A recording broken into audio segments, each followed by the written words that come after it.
Welcome to the Learn to Drive podcast. I'm your host, Liz Lafferty, and I'm here to guide you through the twists and turns of learning to drive with a few laughs along the way. So whether you're a newbie trying to figure out why the car keeps beeping at you, or a seasoned road warrior who still can't parallel park without causing a minor traffic jam, I've got you covered. So buckle up, check those mirrors, and let's hit the road to becoming a more confident and happier driver.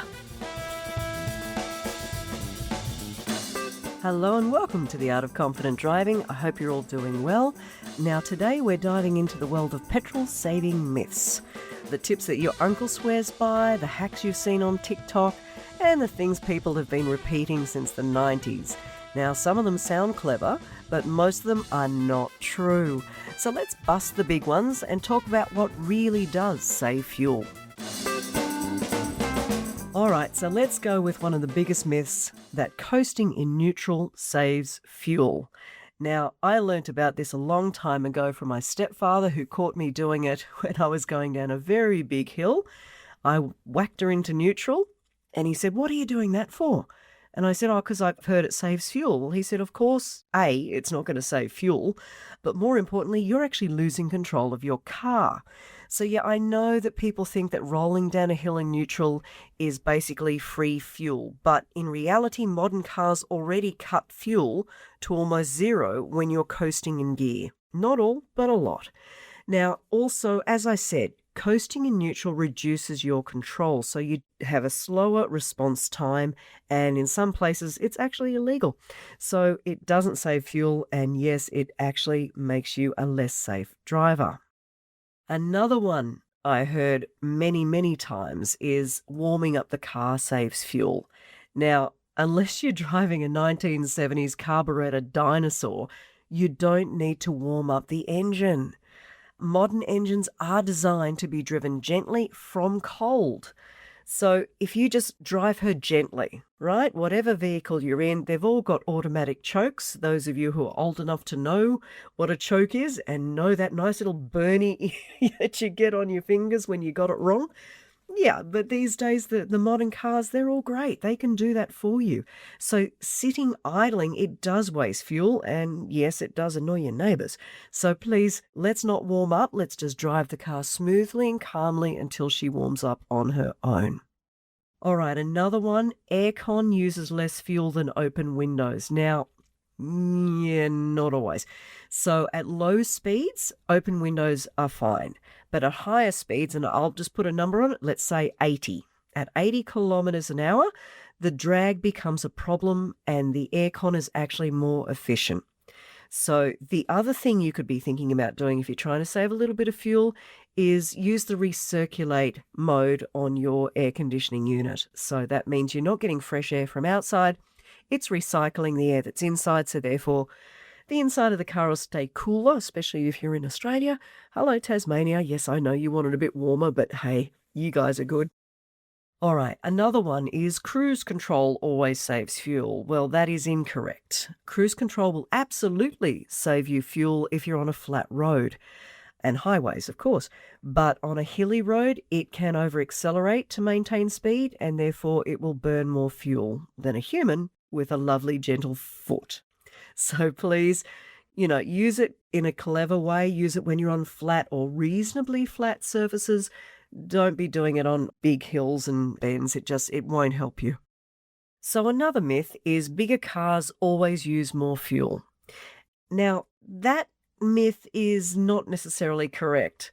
A well-maintained big car can sometimes outperform a poorly maintained small car. So your engine condition really can make a big difference to your fuel consumption. So please, I know it's just another bill, but get your car serviced, guys. It's really important. Another one I did hear of, which I don't quite understand because I've certainly never attested to this. So another myth is you should run the tank low before refilling.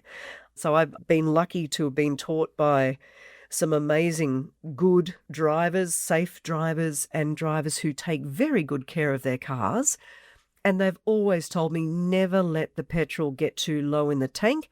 There's gunk at the bottom of the tank. You don't want that coming up into your engine. So running low can make your fuel pump work harder, it will shorten its life, and if you get stuck in traffic or in an emergency, you're in trouble. So don't let it go to empty. Now, truthfully, I don't have a problem sitting just on empty, so if the little light comes on, I will then make my way to a petrol station. A lot of people say keep a quarter of a tank in there. I don't have the luxury in the job I do. If it was my private car, I might be able to do that, just pop in whenever I'm nearby, but I'm usually, busy popping between students. Oh, and anybody listening who has got a learner driver, if they haven't completed their 100 or 120 hours, whatever the requirement is in your state, and they haven't filled up a petrol tank, please get them to do that, right? Please teach them how to use the petrol pump correctly. I often leave my petrol tank at low when I'm coming to a student who is capable of being able to deal with the often very busy service stations, so please don't do it in the first 10 hours of driving. Look, truthfully, I'd prefer not even the first 20 hours of driving. You've usually got 100 hours to get it right, to practice, so make it at least hour 50, and then they'll be a lot more confident, because as, fully licensed drivers know, to go into a petrol station can be a very stressful thing with cars moving everywhere, lots of pedestrian activity, lots of stuff going on, but I do highly recommend getting your learner to please learn how to fill the tank. Now, another myth I've heard is the best way to save fuel is to drive slower.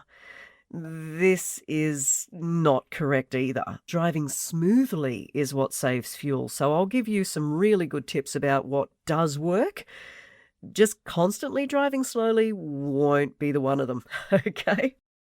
All right, another one I've heard, which I've had to do a little bit of research on, another myth is premium fuel makes your car more efficient. Now, according to the research I've done, unless your car specifically requires premium, using it won't magically improve your fuel economy. It may not clean your engine as you think it would, it won't make your car faster, and it definitely won't make you a better driver. So what I would recommend is use the fuel your car is designed for.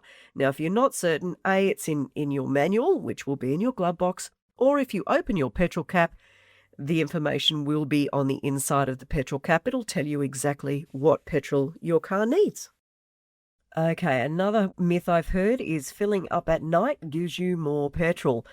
Look, yeah, this one's based on the idea that cooler fuel is denser, so you get more per litre. It sounds quite scientific, right?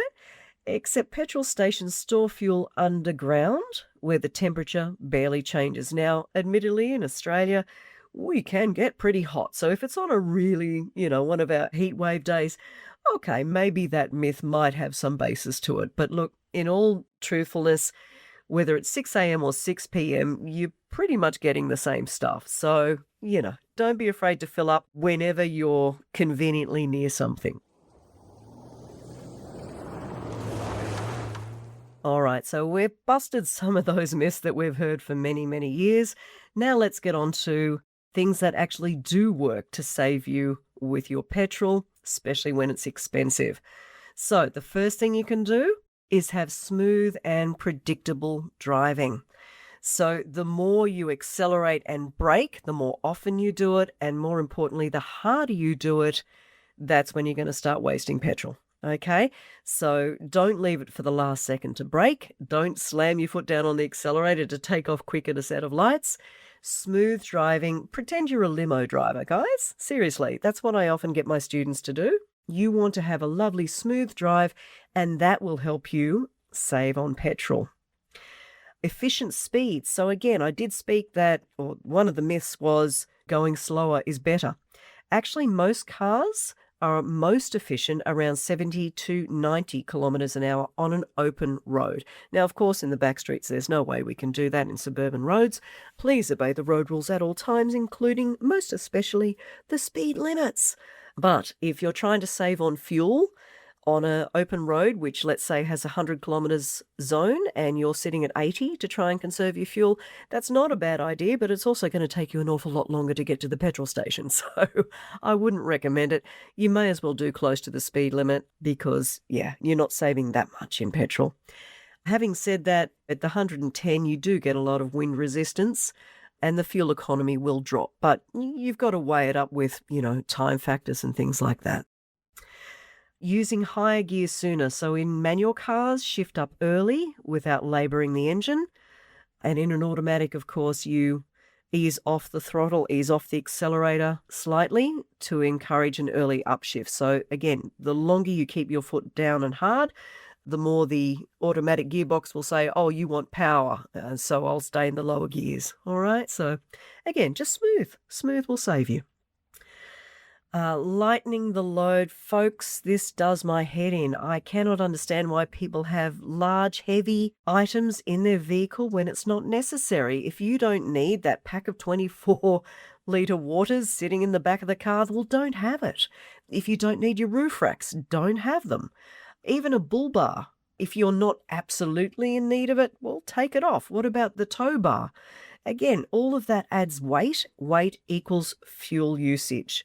So whatever's in the car, maybe do a cull of all the unnecessary stuff and leave a box of tissues and a few other little things, and that will save you a bit more on petrol as well. All right, another couple of really helpful tips are keep your tyres properly inflated.